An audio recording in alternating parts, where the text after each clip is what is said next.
Hi everyone, it is day 40, Hearing God Practically, and I want to talk about awareness.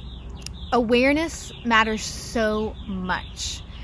Often we're not aware of what we're aware of, if that makes sense. So I may wake up and what's going through my mind is everything I have to do and maybe something I didn't do. That's what I'm aware of. It's fine, but it's important to become aware of what you're aware of. I learned this lesson in the hospitals.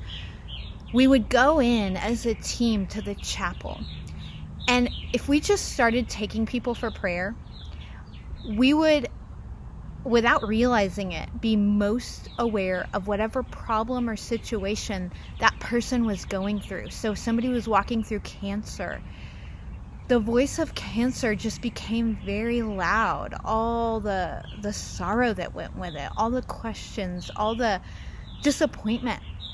And without intending to, the room just felt really heavy and overwhelming. So we learned this little tip before we started praying with anyone. As a team, we'd get together and just turn our awareness to Jesus. This is an act of worship. When you turn your attention to anything, it's actually an act of worship. So as one who wants to worship Jesus, just turning your awareness and starting from a place of Jesus changes everything. In the hospital, we would just meet beforehand. We weren't blaring Christian music. We weren't preaching at anyone.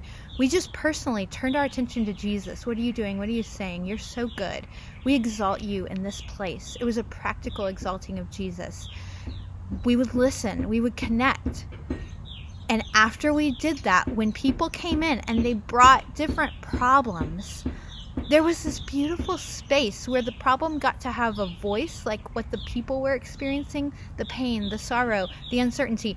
But we weren't overwhelmed by the problem, and neither were they. They actually felt God's presence. They started to experience His perspective.